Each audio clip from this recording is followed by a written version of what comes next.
അസ്സലാമു അലൈക്കും വറഹ്മത്തുള്ളാഹി.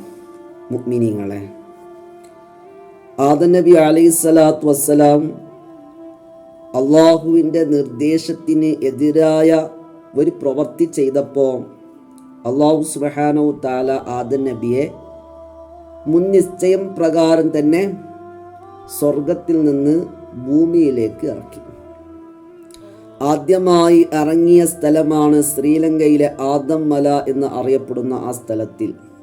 അങ്ങനെ അവിടയിലേക്ക് ഭൂമിയിലേക്ക് ആദ്യമായി ഇറങ്ങിയപ്പോൾ അന്നുണ്ടായിരുന്ന ജീവജാലങ്ങളെല്ലാം, മൃഗങ്ങളെല്ലാം ആദം നബി അലൈഹി സ്വലാത്തു വസ്സലാമിൻ്റെ അടുക്കലേക്ക് വരികയും സലാം പറയുകയും ചെയ്തു. അങ്ങനെ മടങ്ങിപ്പോയി. അവസാനമായി കടന്നു വന്നത് മാൻപേടയാണ്, പുള്ളിമാൻ. ആ പുള്ളിമാൻ ആദം നബി അലൈഹി സ്വലാത്തു വസ്സലാമിനെ കാണുകയും സലാം പറയുകയും അതിന് ശേഷം ആദം നബിയോട് ദുആക്ക് അഭ്യർത്ഥന നടത്തുകയും ചെയ്തു. എനിക്ക് വേണ്ടി ദുആ ചെയ്യണം. ആ സമയത്തിൽ ആദം നബി അലൈഹി സ്വലാത്തു വസ്സലാം ആ മാൻപേടക്ക് വേണ്ടി ദുആ ചെയ്യുകയും ചെയ്തു. അതിൻ്റെ തലൻ്റെ ഭാഗത്തിലൂടെ ഇങ്ങനെ തടവി കൊടുത്തു. അങ്ങനെയാണ് മാൻപേടക്ക് അതിൻ്റെ കൊമ്പുകളിൽ അള്ളാഹു കസ്തൂരിയെ നിർമ്മിതമാക്കിയത്. ആദം നബിയുടെ പ്രാർത്ഥന കാരണം ഈ വിവരം അറിഞ്ഞ മറ്റു മൃഗങ്ങളെല്ലാം ഓടി വന്നു. അവർക്ക് മാത്രം ആ നേട്ടം കിട്ടി, നമുക്ക് കിട്ടിയിട്ടില്ലല്ലോ. കസ്തൂരി ലഭിച്ചിട്ടുണ്ട് അവർക്ക്, നമുക്കത് കിട്ടിയിട്ടില്ല എന്ന് രണ്ടാമതായി ആദം നബി അലൈഹി സ്വലാത്തു വസ്സലാമിൻ്റെ അടുക്കലേക്ക് മറ്റുള്ള മൃഗങ്ങളെല്ലാം ഓടി വന്നു. പക്ഷേ ആദം നബിയോട് ദുആക്ക് അഭ്യർത്ഥന നടത്തി. അവർ ദുആ ചെയ്യുകയും ചെയ്തു. ആദം നബി ദുആ ചെയ്യുകയും ചെയ്തു. എന്നാൽ അവർക്ക് മാൻപേടക്ക് ലഭിച്ച ആ കസ്തൂരിയുടെ നേട്ടം ഇവർക്ക് ലഭിച്ചില്ല. എന്തുകൊണ്ടാണ് അവർക്ക് ലഭിക്കാതെ പോയത്? മഹാന്മാരായ ഉലമാക്കൾ പറയുന്നുണ്ട്, ഇവിടെ രണ്ട് നിയത്തുകളാണ്.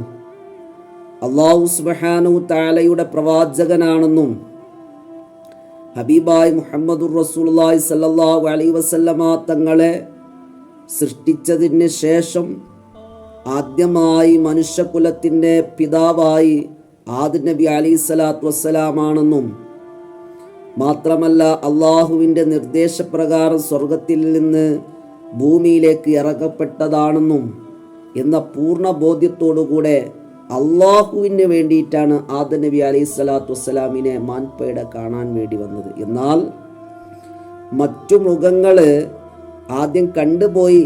രണ്ടാമത് ഈ വിവരം അറിഞ്ഞപ്പോഴാണ്, നേട്ടങ്ങൾ കിട്ടിയ വിവരങ്ങൾ അറിഞ്ഞപ്പോഴാണ് ആദം നബിയെ രണ്ടാമത് പ്രാർത്ഥിപ്പിക്കാൻ വേണ്ടി വന്നത്. ആ പ്രാർത്ഥനയിൽ അവരുടെ ലക്ഷ്യം കസ്തൂരിയായിരുന്നു. അപ്പോൾ നമ്മുടെ ഉദ്ദേശം എന്തായിരിക്കുമോ അതിനനുസൃതമായിട്ടായിരിക്കും നമ്മുടെ പ്രതിഫലങ്ങൾ.